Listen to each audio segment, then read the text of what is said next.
Ready? Representative Henderson, Here. Representative Larson, Here. Representative Sherwood, Mr. Henderson Representative Stiff, just walked in. Representative Walters, Here. Representative Swanitzer, Here. Chairman Nicholas. Here.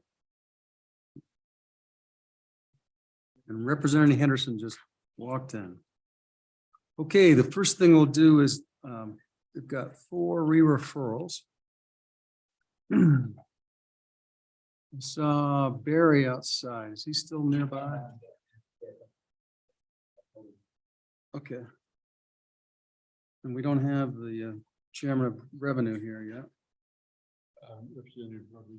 Okay, let's do House Bill 130. Representative Rodriguez Williams, come on up.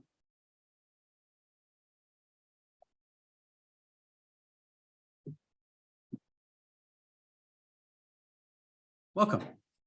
So tell us a little bit about this bill and how you came up with the appropriation in the bill. Thank you, Mr. Chairman, members of the committee. This bill essentially creates a new grant, specifically funding canines, single-purpose drug detection dogs for fentanyl. The grant would be managed through the Attorney General's office. I have worked directly with the dog handler of the Wyoming Highway Patrol, and learned a lot about what it takes to start up a drug detection program from scratch, and also what it takes to train a dog that with a new scent, basically. Serving on Judiciary Committee, we received an update from DCI as to the prevalence of fentanyl within the state of Wyoming. I ran this bill specifically with the intent to give law enforcement the tools that they need to effectively combat this drug that we're going to see more of within our state. Okay, so it looks like you have a total expenditure for 2023 is $4 million. Can you tell us how could you break that down for us? How's it going to be spent? I mean, how much on what? Sure. So the total appropriation that we're asking for is $4 million. And in committee, we gave the individual grants a bit of a haircut after learning a little bit more, doing a little bit more research. And so each grant would be no more than $150,000 per an agency, and an agency cannot apply more than one time. Again, this is a one-time deal, not an ongoing expense. And the committee also changed the date, I think, to 2025 as well in the amendment. So Representative Rodriguez Williams, so it had in here in the copy we have, there was 300. Did you amend that down to 150? Mr. Chairman, Representative Larson, yes, there is a committee amendment. On your back page, it's on the Mr. And so how many,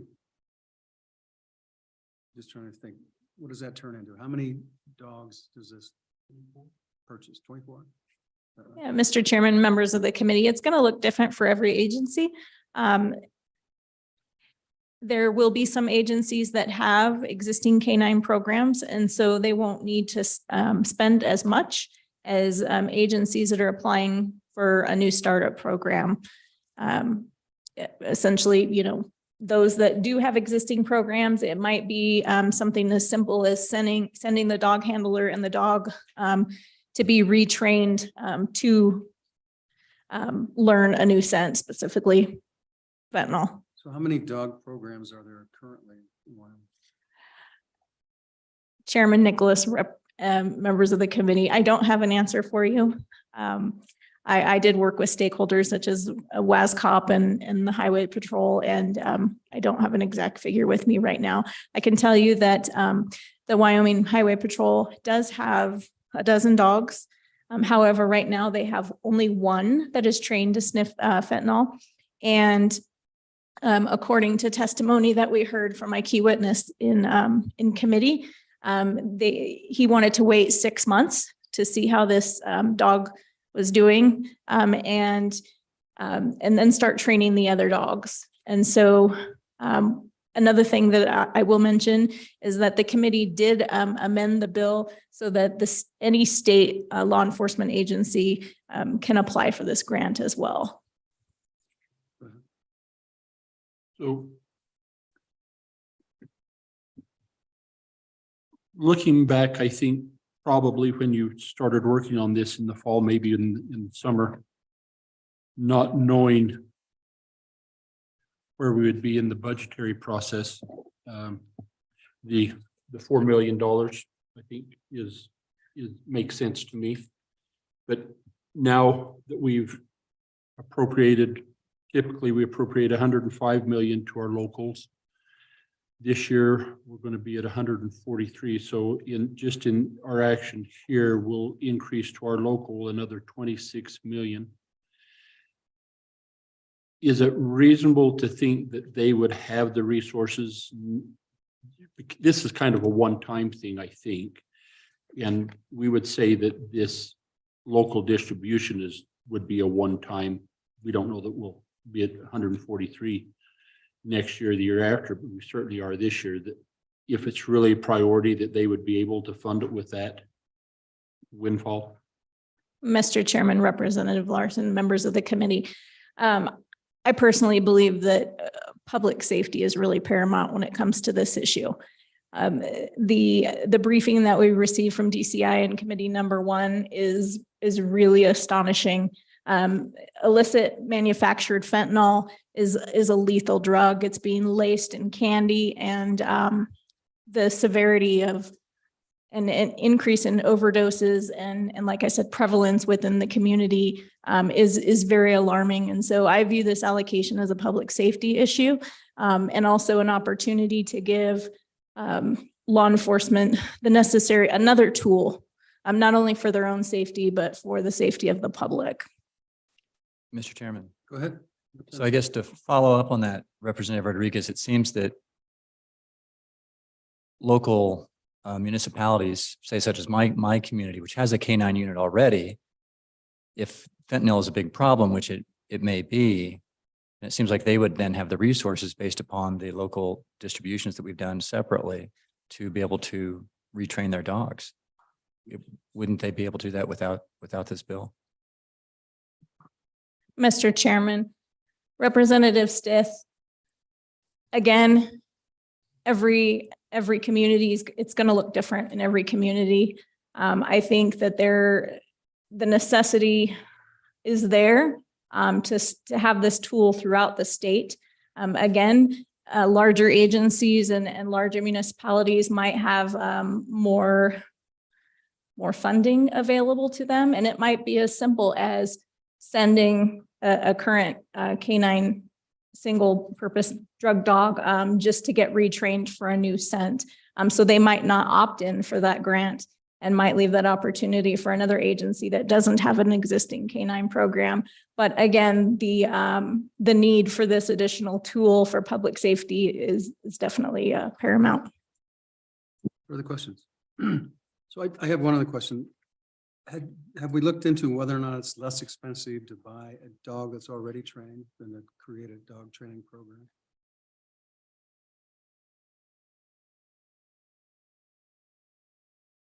Mr. Chairman, members of the committee, in committee, we heard from the key witness, really interesting testimony as to what different K-9 programs are available. You might know that, K-9s can be trained to track people. They can be trained to sniff bombs, drugs, etc. This grant is single-handedly written for a specific purpose, again, to address a public safety need. And it would look different for every community as to how much they might use from the grant and whether or not they even do apply for the grant.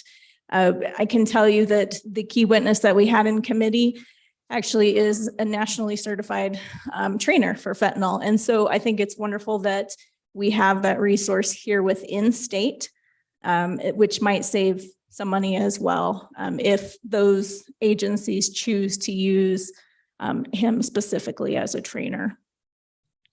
Okay, further questions? All right, any public comment on the bill? Public comment? Okay, come on up.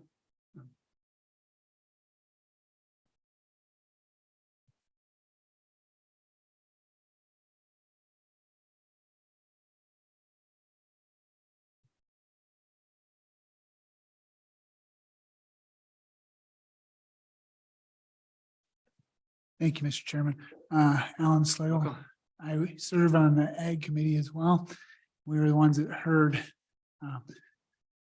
Representative Rodriguez's bill. And the other thing that was mentioned was her key witness said that he's developing protocol that's probably going to be used across the country for training canine dogs. So there isn't many fentanyl sniffing dogs in the US right now. I'll stand for any questions. Okay, any questions? Further public comment? Any other public comment? We'll close public comment. Committee, we have a motion? Mr. Chairman, I move the bill do not pass. There's a motion that bill do not pass. Well, it's everyone want to stay on the motion? Discussion? Go ahead. Any discussion? Was there a second? Move a second to discussion. Mr. Chairman, I'd like to amend the bill. And on page 3, line 5, reduce the amount from 150 down to 25,000 per grant. And then on page 4, the total appropriation of 4 million, I would move that down to 500,000. A second. Move a second. Discussion. Go ahead. Mr. Chairman, I think 25,000 ought to be adequate to help add a new scent to communities that already have a dog. And I'm not sure that the state needs to pay for the entirety of buying a new dog. And I just ran the numbers and I said, if there's 99 municipalities in 23 counties, that's 122 local law enforcement agencies roughly. And at $4 million, they'd already, if you just divided it equally, that's 32,000 per law enforcement agency. So there again, the communities can kick in a little if we leave it at 25 per grant. And that's assuming every place decided they wanted a fentanyl dog. Further discussion? On the amendment, all those in favor say aye. Those opposed? That motion carries. So now back on the original amendment, I think that's been modified to a do pass with as amended. Okay, any further discussion? Seeing none, all those in favor say aye. Roll call. Representative Henderson. Representative Larson. Representative Sherwood. Representative Stith. Aye. Representative Walters. Representative Swanitzer. Aye. Chairman Nicholas. Aye. Okay, is Chairman Craig still around? There he is. Bill 271, College Agriculture Endowment. Representative Craig. Thank you, Mr. Chairman, members of the committee. I bring to you House Bill 271, College of Ag Endowment. I brought this bill really to bring a focus on our College of Agriculture and what I see is an opportunity for Wyoming and the University of Wyoming moving forward to really make us one of the premier destinations for kids coming out of high school and others as well, but especially that looking to get an education in certain agricultural fields. And if you look in the bill later on, I'll get to that in a second, but it really has some sideboards. It's really about production agriculture, but it also covers a lot of the other things that the College of Ag does, which includes research, development, also includes the extension programming through the College of Ag, which is a huge deal, right? Every one of our counties back home has extension. And so it would help with some of that. And so I can walk you through the bill if you'd like. If you want me to walk through every provision I can, Mr. Chairman. If not, I can skip to the meat of it. I'd get to the meat. Go ahead. Yeah, I just, Representative Craig, just, we have a piece in the budget bill, establish an endowment fund. Does this then funnel into that? Are they completely separate? And tell me what that does. Mr. Chairman, thank you, Representative Larson. They're separate amounts, separate ideas. That one, the one contained within the budget serves a different purpose. It also doesn't have all the sideboards that we've placed in this particular bill. And I'll run you through those real quick. They're on page, starting at the bottom of page 4 and running through page 5. The funding, the income off of the endowment account would funnel into a spending account. And that could only be used for programs that support Wyoming's agricultural industry and are consistent with the original intent of the land grant mission of the college, including ranch management, range management, livestock production, crop production, and agricultural economics. And then, of course, I list several other things: extension, the vet lab, which is a very important purpose for the university, and then the experiment stations, like I said, research through the various farms that the university runs. And then below that, there's instructional resource materials, classroom, et cetera, that can be used for any of those things mentioned above, and the same with staff, faculty. So the money could be used to also bring in additional faculty or retain faculty. And one of the reasons I included this, or really wanted this language, is if we're going to retain or recruit, world-class students, we need world-class faculty. And I know we have great faculty over there, but as often is the case, as they get better and better and become more renowned in the world and in the country, they go somewhere else. There's other universities that can sometimes pay more than we can. And I'd like that not to happen. If we get a world-class professor, I want to keep them, especially in these areas that we've delineated out. And I am not saying we don't have great professors, or that we don't have great faculty, or that we don't have great staff, but I think we can be better. And that's really the goal of this bill, is to push Wyoming to the front of the pack in this particular area. Where Wyoming's known for a couple of things: minerals, ag, tourism. That's what we do. And there's a huge focus on the mineral industry across the mountain. And I'd like to put the same big focus on the ag industry across the mountain. And I think this allows us to at least start that. The endowment I put in, the appropriation is $50 million. Sounds like a lot of money, but it is a savings account. We're not spending that. We're putting it in there and rolling the income off of that for expenditures according to the bill. You look, the other thing is the College of Ag will have to come and talk to both the Ag Committee and the Appropriations Committee and ask for recommendations from these committees on how that money is spent annually. And so we get to have some amount of say in exactly how that happens. If there's projects that we think need attention, university will hopefully take that into account. Okay, questions for Representative Quager? Seeing none, any public comment on the bill? Oh, Representative Henderson. I didn't have my hand high enough. Sorry. Thank you, Mr. Chairman. So if you please look at page 6, up the top of the page there, line 4. Could you please help me get a little more information on what's meant by seek recommendations for proposed expenditures? Mr. Chairman, Representative Henderson. Yeah, so my idea with that is not to try to hamstring our good people at the college and make them go through this appropriations process necessarily before these committees, but they do need to report to us. So there's 2 sections in here. Yeah. One is annual reporting. So they got to tell us how exactly they spent the money, who it went to, what it went to. And then this part is before they prepare their own internal budget, they come over, talk to both of these committees and explain, hey, here's what we think we're going to do. Do you have any recommendations? Should we do this? Should we do this? How does the legislature feel about this? And we have input, but it keeps a little bit of that separation of powers in there so that we're not trampling on the Constitution. Okay, any public comment? Any public comment on the bill? We will close public comment. We have a motion on the bill. Moved by Representative Walters, seconded by Representative Sherwood, do pass. Any discussion? Any discussion? Seeing no discussion, roll call, please. Representative Henderson. Representative Larson. Representative Sherwood. Representative Stiff. Aye. Representative Walters. Representative Swanitzer. Aye. Chairman Nicholas. No. So that passes. Okay. Next, we've got.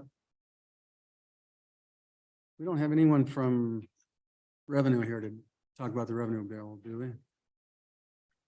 So let's do Colorado River Advisory Committee 222. I don't know if we have anyone on this, so Representative Walters, can you talk a little bit about that? Thank you, Mr. Chairman. Colorado River Advisory Committee, House Bill 222, creates a Colorado River Advisory Committee, just as the title says. And the committee will be made of two members representing the ag and irrigation interests that divert and use water from the Green River and tributaries from Fontenelle Reservoir, one member representing the ag and irrigation interests from the Green River and its tributaries downstream from the Fontenelle Reservoir, a member from the Little Snake River river basin and its tributaries, municipal water users in Green River, municipal water users in the Snake River basin and its tributaries, two members from industry, a member from the recreational folks, member from conservation districts that are in that Colorado River basin. And they'll be appointed for 4-year terms, may be appointed and will be appointed by the governor, and they'll be staggered terms. They shall not receive any fees or salary other than per diem. The per diem will be based on the same rate as the legislative per diem. They'll work on how to make sure Wyoming as a upper basin state is well protected in the Colorado River system is their task. And then it allocates one FTE for this purpose, as well as $200,000 for the position and the per diem and necessary expenses of the activities of this advisory committee. So we all are aware of the concerns that the Colorado River and the lower basin states have placed on the upper basin states such as Wyoming, and so it's to help protect Wyoming. Goal.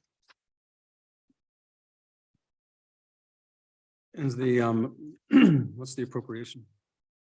Thank you, Mr. Chairman. The appropriation is $200,000 from the general fund currently.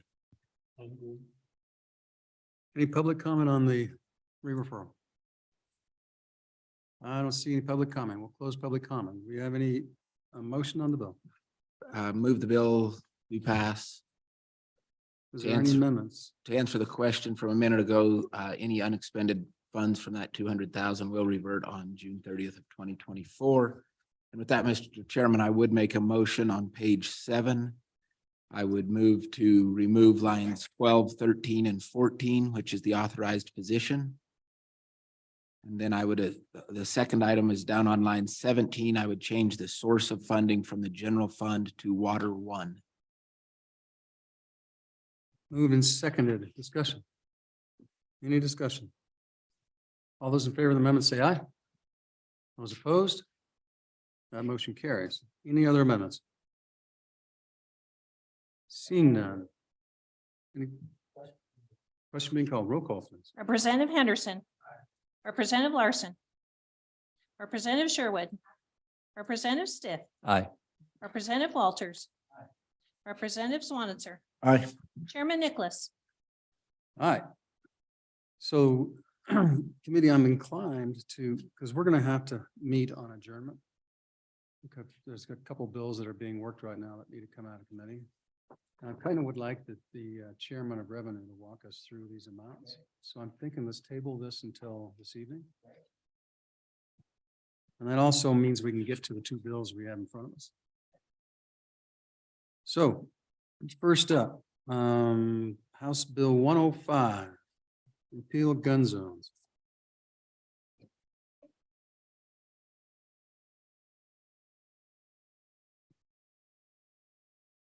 Representative Harrelson, please, floor is yours. Thank you, Mr. Chairman and committee. I appreciate the opportunity to come before you today and bring House Bill 105. obviously we're at the last hour on the last day type of concept. And so I'm going to give you guys a quick rundown of what this bill does. This is a bill that would repeal the gun-free zones in the state of Wyoming in government buildings as well as in our school system. The government buildings would be a repeal basically in an entirety, and in the schools it would be with a requirement for concealed carry permit for that person that carries. In a study that was conducted where they took all mass shootings from 1950 to 2020, 98.4% of those mass shootings were in gun-free zones. What we've effectively done and what we're seeing happen in America is that gun-free zones are soft zones, or zones that bad people decide to be bad. And the problem is law-abiding citizens can't defend themselves. And so we are standing here at a place where, as we've seen mass shootings across the country be an issue, they're constantly found in the news. We constantly see time and time again that these mass shootings happen in places where people are not armed, people are not able to defend themselves, and hence are at a point in a place of being vulnerable. So this bill would in essence give the state of Wyoming the ability and the freedom to defend itself in these gun-free zones and in these gun-free areas. There are some exceptions that have been brought in for schools, so that the faculty and staff would have to be okayed by administration before they did carry. And that way there would be kind of that sideboards where we would make sure that if a faculty or staff were to be carrying, it would be with the knowledge of the administration. Yes. Go ahead. Thank you, Representative Henderson. And as I read that, so there'd be regulation by the school on faculty and staff, but anybody else could come in with firearm. Am I reading that accurate? Go ahead. Mr. Chairman, Representative Larson, that is correct. They would have to have a concealed carry permit. So they'd have to get that through the state of Wyoming. So this eliminates anyone obviously under the age of 21 or anyone that has not been able to pass a full 10-finger background check. Okay. Okay, go ahead. So with the exceptions in there, that would be kind of that protection in that area. This also does not prohibit private property owners from saying, hey, our desire, our wish is that there are no firearms in our place of business or in our charitable organization or whatever that looks like. So this would open that up to having the ability for private entities to regulate themselves in the realm of gun-free zones. So again, I understand we're short on time. So that's the 30,000-foot view. And with that, I'd open up to any other questions. Go ahead. Thank you, Mr. Chairman. Just a question. It feels like there's a little conflict on page 2, Romanet 2 there, a meeting of the legislature or committee. Makes sense. But then if you go over to page 3, Romanet 3 on lines 15 and 16, prohibit a private property owner from restricting them. So if a committee meeting is held at a hotel convention center, for example, that would be a private property issue that is excluded over on page 3, yet required on page 2. So how does that conflict get resolved?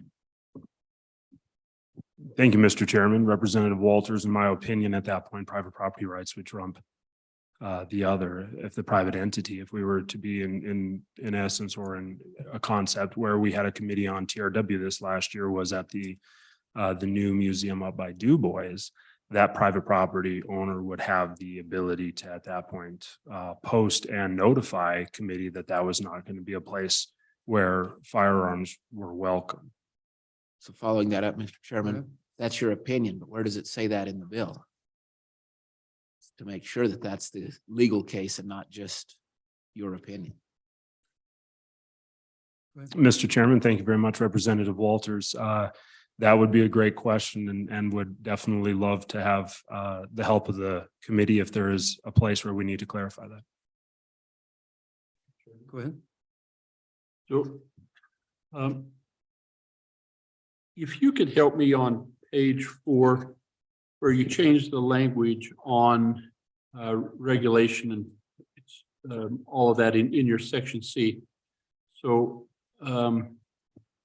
historically, as it currently is, I believe that sale, transfer, purchase, all of that stuff is by the state, and you're saying now that it's the legislature, so it was preempted by the state. Now you put legislature of the state of Wyoming that is now in there. Tell me why you changed that language. What's the intent of doing that? Go ahead.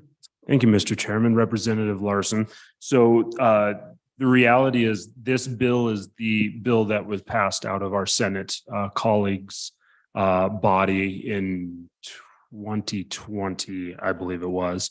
And that is the verbiage that they had in there at that time. That was the LSO's directive. Follow-up directive to do what? So What's the purpose of that?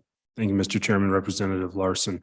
That is how they drafted it, and that is how it passed out of that body last time. So to be 100% honest with you, I'm not sure exactly why they put that vernacular. I think, well, and Mr. Chairman, the reason I asked that, because I think that that's a pretty significant change. And so it passed out of the Senate. Did we pass it in the House? Mr. Chairman, Representative Larson, it was never actually heard on the floor. Okay. And so then follow up if I can, Mr. Chairman, because I think then that that's a huge, well, I think as I read it, as I read that and was scratching my ears, I think that that's a significant change. You know, when we come down there further and say that no state agency or entity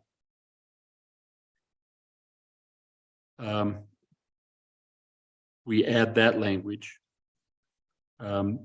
shall authorize. And so we've taken the authority of the state or an agency. So in my opinion, and that's why I'm asking the question, Representative, as I read that, then a state agency, so whether that be the Highway Patrol or whether it be an agency, and I don't know who that agency would be, particularly as I read that, but they would not be able to regulate, prohibit, or do anything regarding the use, sale, or transfer, whereas they currently do.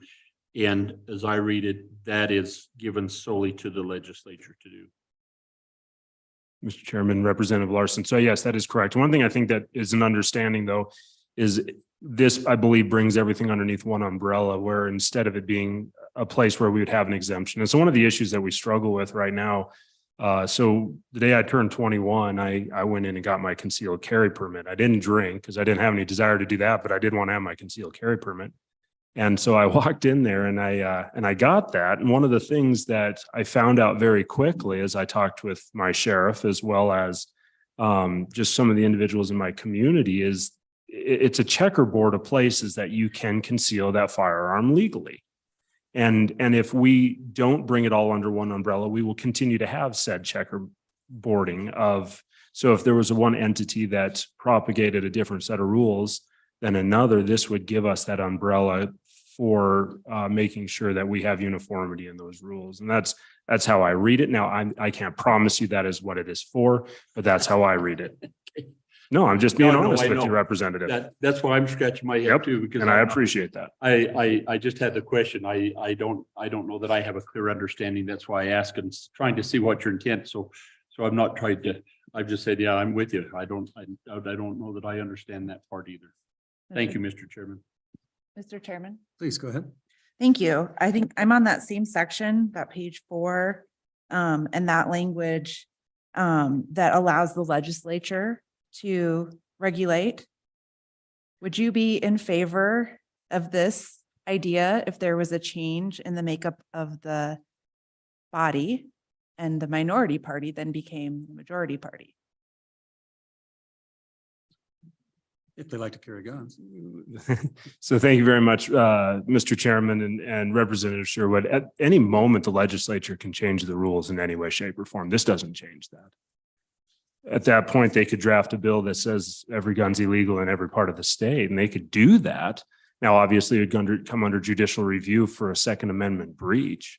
But absolutely, at any moment, the legislature has the purview to change the law of the state of Wyoming. And so at that point, it really doesn't matter if the minority turned into the majority party or vice versa. It has the authority and the ability at that point to change the laws of the state of Wyoming. And at that point could shut down the carry of the constitutional carry of, it could do any number of things because it would have the governing authority to do so. So this would not change that in any way, shape, or form, because as it is, the legislature has the ability to create the law that would affect or in essence change what's legally capable of happening in the state currently.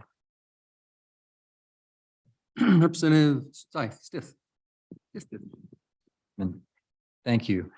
Representative Haroldson, you may have already addressed this, but directing your attention to page 4 on line 16 and 17, you've added the phrase, no state agency or entity may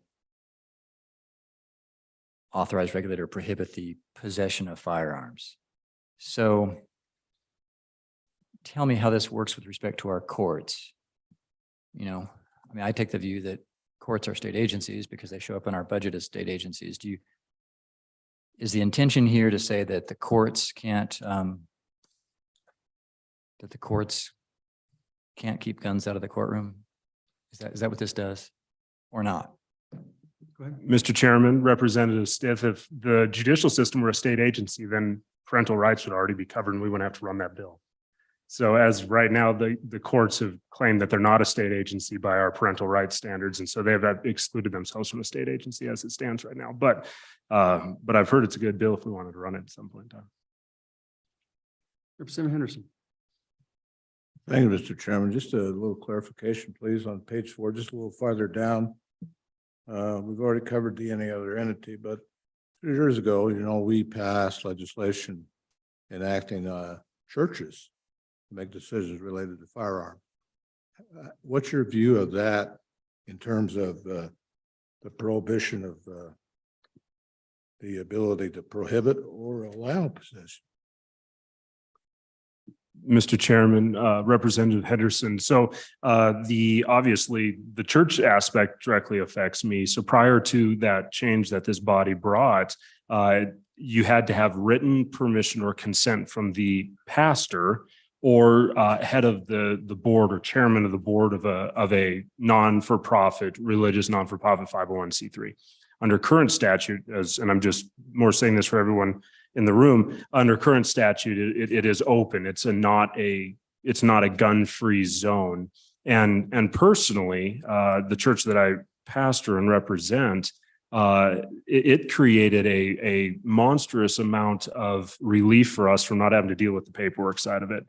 Now, one of the things we do have is we offer training for anyone who would like to carry in our congregation. So there's a couple things, like they'd have an understanding of an active shooter situation, how to handle that, those types of things, so that we use them as an asset. And so I think that it's been excellent. And I believe that it's something that is very good. Now, I do have under current statute the ability to post that it is a gun-free zone. And I have the ability as the chairman of our 501c3's board to be able to stop that. That is something that is my right. Because we own the property and because our 501c3 and the board would have to make that decision. Now, we personally have not, and I will say very confidently that Impact Ministries would not be a place you would probably want to do anything nefarious because it would probably be the last thing you do. The other questions? Go ahead, Representative Henderson.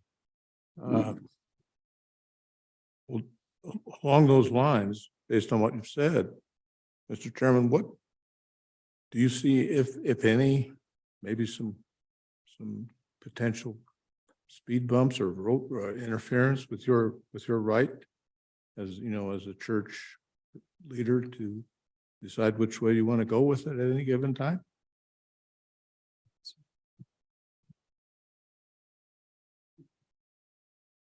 Go ahead. Thank you, Mr. Chairman. Representative Henderson. So at that point, I'm at, this would still exclude privately owned entities, which 501c3s are privately owned. So this would still exclude that. But at the end of the day, I view gun-free zones as an infringement on the Second Amendment. I truly do. And I know that some people probably, even in this room, won't agree with me on that. So I think it's vitally important that we understand that the right to bear arms, the right to carry arms shall not be infringed. Well, there's a lot of places in the state that I can't legally carry arms. So in a way, that's being infringed upon. And I think that's where this conversation has to move forward is, and we could probably all argue till we're blue in the face of if that's true or not. We'd have to obviously bring it to our judicial friends up the street to have that final say. But I view that in the public sector, you have the right with your Second Amendment to be able to bear those arms. And I'd like to bring our codified law into alignment with that. Okay, any public comment? Come on up, please. I mean, anyone who wants to come up, we'll just line up so we can keep the thing rolling. We're only got about 15, 20 more minutes. Thank you, Chair Nicholas and committee members for Please allowing me. identify yourself. Pardon? Please identify yourself. I will, for letting me testify today. My name is Barb Cook. I'm a constituent of yours.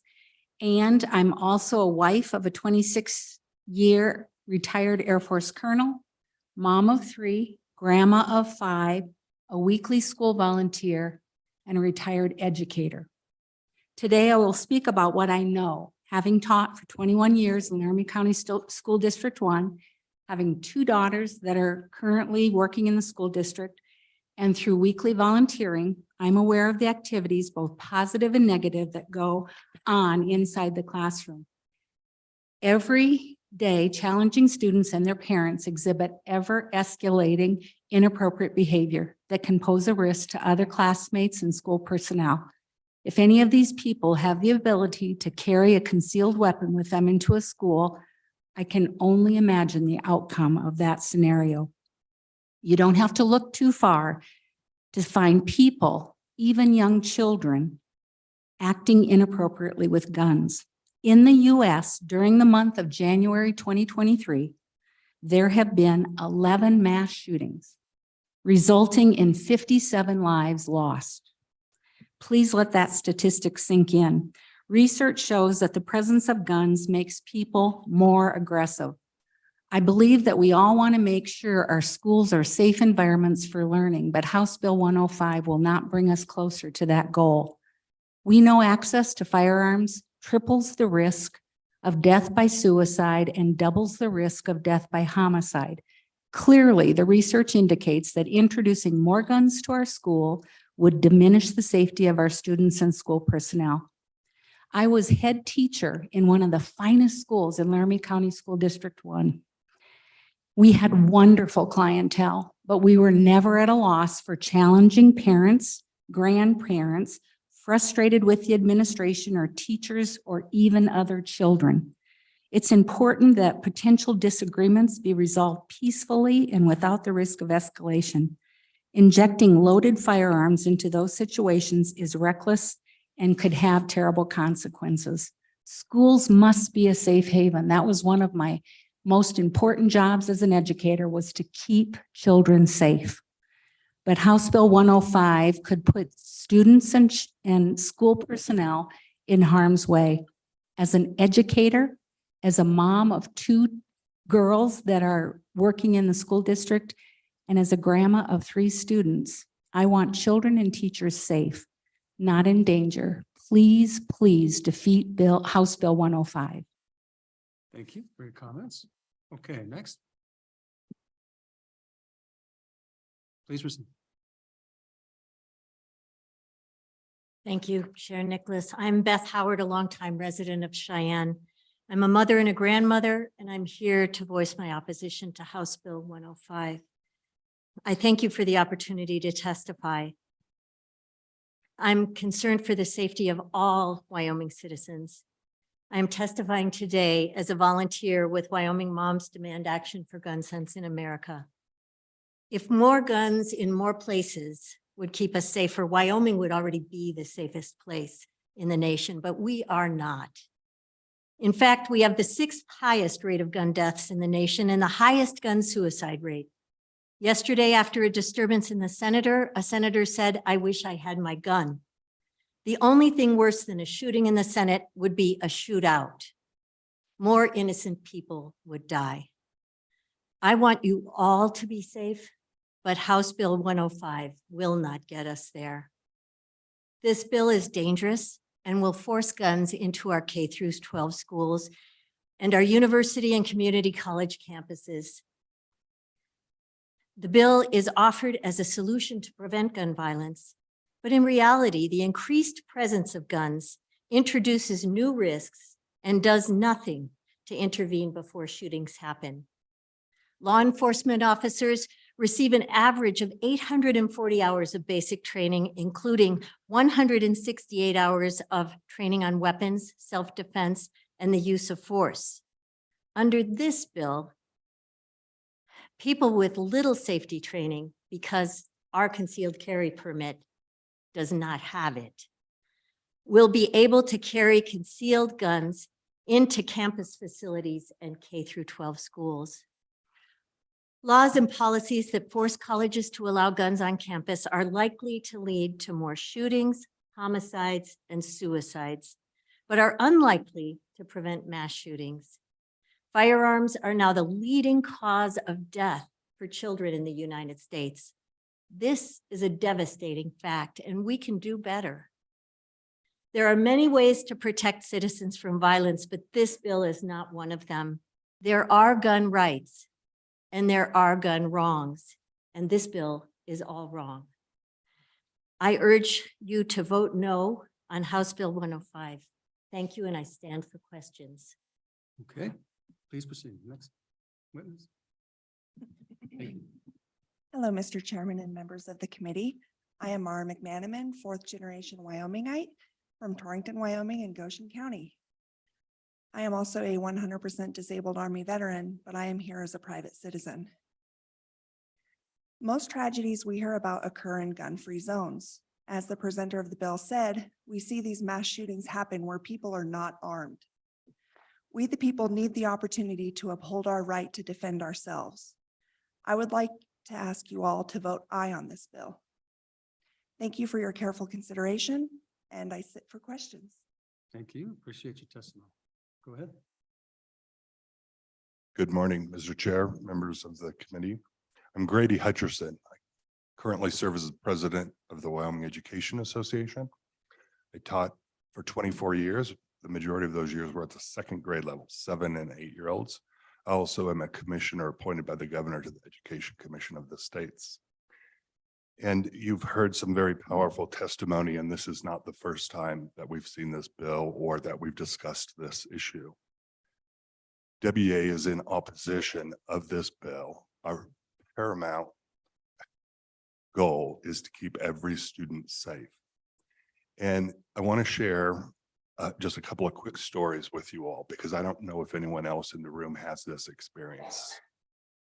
I lived through an active shooter drill in my K2 school. If there are more guns during those drills, they're not checking to see who was issued a concealed carry permit.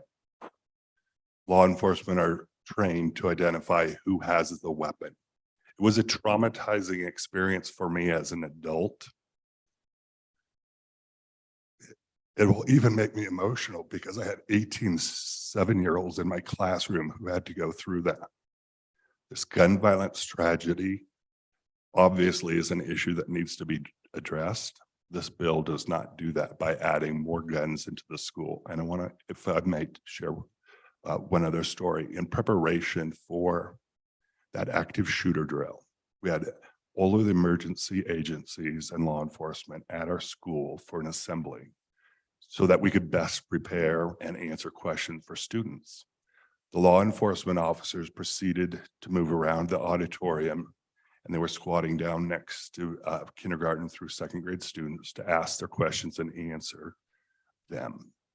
I witnessed multiple students reaching and grabbing for holstered weapons on law enforcement officers. I was appalled. I grew up around guns and hunting.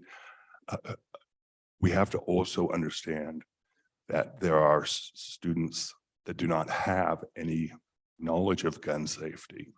Bringing more guns into the school frightens me to death. I witnessed the same thing at a pep rally with Pistol Pete and students intrigued, particularly young students, tactile learners intrigued. This does not solve the problem, and I encourage you to vote now. Thank you. Thank you for your testimony. Please go ahead, sir. Thank you, Mr. Chairman and committee. My name is Mark Jones. I'm a national director with Gun Owners of America. I live in Johnson County, Wyoming. We represent 2.5 million Americans and many thousands of Wyoming citizens. And I kind of want to, all the focus so far seems to be on the school component of this bill, and I want to speak separately about the two components. One component of Mr. Harrelson's bill would allow constitutional carry in the Capitol and government buildings. Currently, that is allowed in 21 state capitals in this country. 8 of those require those weapons to be concealed, but the other 13 allow those to be openly displayed. In Lincoln, Nebraska last week, there was an event where there were 400 armed people in the Capitol. There was no incident.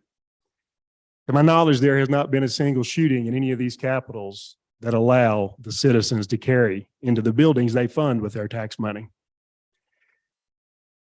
So we should put things in perspective a little bit here about the fears that people have about what happens when there's more guns and the reality. Gun-free zones are only obeyed by law-abiding people. Criminals do not pay any attention to them. So you're often setting up a situation where people are less safe in gun-free zones. Again, 21 of our capitals allow carry of firearms by law-abiding citizens in some form or fashion. So I would urge you to keep that component of this bill into consideration. And the second part of the bill, of course, deals with concealed carry in schools. And I know that's a very emotional issue. I'm going to point out a few facts about this. Utah has allowed this since 1995. There has not been an incident. There has not been a school shooting in Utah since ever, to my knowledge. Kansas allows this. Colorado State University, of all places, allows this and has since 2003. The state of New Hampshire allows it. Blue Ridge Community College in Virginia allows it and has since the 1990s. There have been no school shootings at these places. Now, let's put things in perspective to what Mr. Harrelson's bill does. It requires a concealed carry permit to go into these schools. Concealed carry holders in Wyoming pass a background check. Based on statistics that are available from the Crime Prevention Research Center on crime rates in America, very prestigious data, you can look it up, you can double check all this. The general population commits 3,800 crimes per 100,000 people. Police commit 103 crimes per 100,000 police officers, much, much lower than the general population, which I'm sure we're all glad of. Concealed carry holders commit fewer crimes per 100,000 people than the police do. Police have been convicted of 16.5 firearms violations per 100,000 police. Concealed carry holders in this country have been convicted of fewer crimes per 100,000 than police. So think about that a minute. We're talking about letting people who have passed background checks and who are concealed carry holders carry in these schools. We're not talking about children. We're not talking about criminals who don't obey the law anyway. We're talking about people who are honest, law-abiding citizens. Now, for the people who say the sky will fall when this happens, 16 states allow armed teachers in some form or fashion. How many people in this room realize that Wyoming has 4 school districts that arm their teachers? Wyoming state law allows a school district to arm their teachers. It's a local decision. We have 4 school districts in this state that have armed teachers. 16 states. To your point, I think we do realize that we passed a law that allowed it to happen. Yes, sir. Yeah, point taken. And We've got about 5 minutes. Sure. at most, and we've got so folks to testify. to try to wrap it up, 16 states have armed teachers. Thousands of people carry in schools and have for decades. There's never been a school shooting in America in a school system that had armed citizens. So stop and think about the reality